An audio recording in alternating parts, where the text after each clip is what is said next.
My YouTube family, कैसे हैं आप सब। उम्मीद है आप सब बहुत अच्छे होंगे और अपनी पढ़ाई लिखाई मन लगा के कर रहे होंगे। तो फ्रेंड्स, यहाँ पे मैं आ गई हूँ अपनी स्टडी टेबल को क्लीन करने के लिए। जो भी आज तक मैंने अभी पढ़ाई करती थी तो वो सारी चीज़ें मैं सॉर्ट आउट कर रही हूँ, हटा रही हूँ कि अब मुझे टेबल पर क्या चीज़ें रखनी है और क्या हटानी है। तो वो सारी चीज़ें सफाई करके और फिर मैं आप लोगों से अपना आज का PCS वाला एग्ज़ाम का एक्सपीरियंस शेयर करूँगी। कैसे हैं आप सब और कैसा गया आप लोगों का पेपर, बताइएगा कमेंट बॉक्स में प्लीज़। तो मेरा भी ठीक ही गया, पेपर अच्छा आया था। पेपर जो है वो PCS के अकॉर्डिंग था, जैसा PCS का पेपर होना चाहिए। पिछली बार से अच्छा था पेपर। पिछली बार तो बिल्कुल आउट हो गया था पेपर। इस बार तो ठीक है, पेपर अच्छा आया है। और बस थोड़ा सा लेंदी था, उसको करने में टाइम लगा। क्वेश्चन पढ़ने में आंसर निकालने से ज़्यादा आंसर को ऑप्शन को टिक करने में टाइम लगा, क्योंकि ऑप्शन इतने मतलब मैच थे कि बिल्कुल उनको देखने में, डिसाइड करने में कि कौन सा क्वेश्चनों का इतना ज़्यादा कन्फ्यूजिंग था। इस वजह से पेपर जो है वो थोड़ा सा लेंदी लगा। और पेपर में जो है अच्छा खासा इस बार जो है आप लोगों को, ये जैसे कहा जाता है ना कि PYQ से अब काम, क्योंकि पिछले साल का पेपर देखने के बाद लोगों को लगा कि अब PYQ पढ़ने से काम नहीं चलेगा। लेकिन मैं सच बताऊं, मैंने जितने क्वेश्चन अटेम्प्ट किए हैं, मेरे ज़्यादातर क्वेश्चन PYQ के पढ़े हुए ही जो है वो करेक्ट हुए हैं। और मैंने अभी कोई भी आंसर की से मैच नहीं किया है।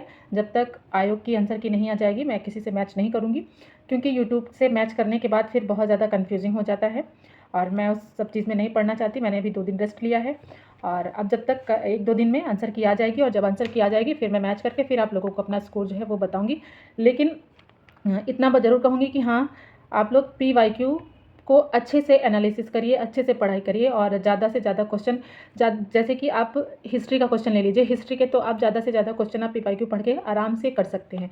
हिस्ट्री हो गया, ज्योग्राफी हो गया, पॉलिटी हो गया, और उसके अलावा आप UP स्पेशल और साइंस, इसको भी आप जो है पिछले साल के पेपर पढ़ करके 10 साल का अगर आपने अच्छे से एनालिसिस कर लिया है, अच्छे से पढ़ लिया है, उसके क्वेश्चंस को, ऑप्शन को अच्छे से समझ लिया है, तो आपका समझ लीजिए 40% आप पेपर जो है आसानी से सॉल्व कर लेंगे।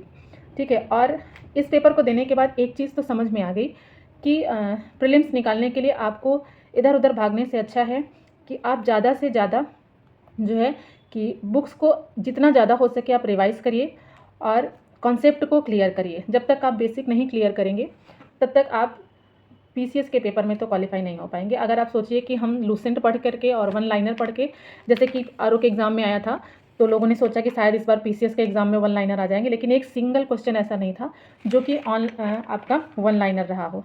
सारे स्टेटमेंट बेस्ड क्वेश्चन थे, और जो क्वेश्चन थे भी छोटे, उनके ऑप्शन ऐसे मिला के दे दिए थे कि आपको कन्फ्यूजिंग हो जाएगा और थोड़ा सा लेंदी लगेगा।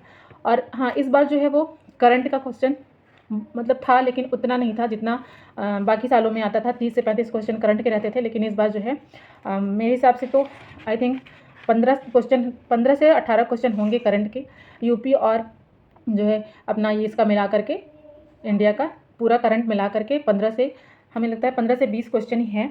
और उसके अलावा आपका ये है हिस्ट्री के क्वेश्चन अच्छे खासे थे, और ज्योग्राफी के क्वेश्चन मैचिंग वाले सिंपल थे, बट ऑप्शन में थोड़ा सा प्रॉब्लम थी कि हाँ, ऑप्शन मैच करने में थोड़ी दिक्कत हो रही थी, क्योंकि ऑप्शन जो है वो लगभग सिमिलर लग रहे थे। और अगर आप एक भी ऑप्शन में टिक करने में या फिर जो है आपने मैचिंग किया है उसको करने में थोड़ा सा भी कंफ्यूज हुए तो ऑप्शन जो है वो आपका गलत हो जाता। तो ये बहुत बेसिक चीज़ थी इसमें समझने की। तो आप लोग का कैसा गया पेपर? मेरा तो इस बार अच्छा गया है पेपर। आप देखते हैं कि आंसर की आने के बाद या रिज़ल्ट कैसा आता है। फ़िलहाल अभी तो मैंने सोचा है कि हाँ, मैं 2-4 दिन अभी रेस्ट लूँगी, उसके बाद अपनी स्टडी जो है वो फिर से कंटिन्यू करूँगी। और आंसर की जब तक आ जाएगी, फिर आंसर की से मिलाने के बाद फिर देखते हैं, मेंस की प्रिपरेशन करते हैं, कितना मेरा सही होता है कैसे नहीं, और मेंस में लगते हैं या फिर से प्रीलिम्स में लगते हैं। अब स्टडी तो करना ही है, अगर नहीं होगा तो नेक्स्ट ईयर के लिए फिर से प्रिपेयर करेंगे, और होगा तो भी पढ़ना है, और मेंस और प्रीलिम्स दोनों के लिए। तो ये सारी चीज़ें हैं, मैंने सोचा कि आप लोगों को अपना अपडेट देते हैं। हाँ, CSAT के बारे में बात कर लें तो CSAT जो पेपर था बहुत इजी पेपर आया था मेरे हिसाब से, तो मुझे बहुत इजी लगा, क्योंकि इस बार जो है वो CSAT के पेपर में जो आपका इंग्लिश का पैसेज था वो थोड़ा सा टफ लगा, लेकिन रीजनिंग और मैथ के क्वेश्चन अच्छे खासे थे, और हमारा जो हिंदी का क्वेश्चन था वो भी अच्छा था, ईजी ही थी हिंदी भी। तो इस तरह से मैंने जो है CSAT में मैंने 54 क्वेश्चन अटेम्प्ट किए थे, 54 क्वेश्चन मैंने टोटल अटेम्प्ट किया है, अब देखते हैं उसमें से कितना करेक्ट होता है। और जीएस में मैंने 127 क्वेश्चन अटेम्प्ट किए हैं। 127 में अगर कितने सही होते हैं कितने नहीं, वो सारी चीज़ें मैं आप लोगों से नेक्स्ट वीडियो में शेयर करूँगी आंसर की आ जाने के बाद। और अब बैठिए नहीं, जो भी होना था हो गया, जिसका अच्छा गया वो भी ठीक है, नहीं अच्छा गया है तो भी हार नहीं माननी है। अगर नहीं अच्छा गया है तो भी आप नेक्स्ट ईयर की प्रिपरेशन में लग जाइए, क्योंकि टाइम इतना ज़्यादा नहीं है। अगर फरवरी तक जो है हमारा नोटिफिकेशन आ जाता है तो मई में तो नहीं कह सकते लास्ट मई तक, लेकिन जून तक हमारा पेपर जो है वो 2026 वाला हो जाएगा। और प्लस आरओ की भी वैकेंसी 26 में आएगी तो उसका भी पेपर जून या जुलाई तक हो जाएगा। तो बैठना नहीं है, हाँ थोड़ा सा आप रेस्ट ले सकते हैं, एक आध हफ्ते का रेस्ट ले लीजिए और उसके बाद फिर से अपने जो है गोल की तरफ लग जाइए, पढ़ाई करते रहिए।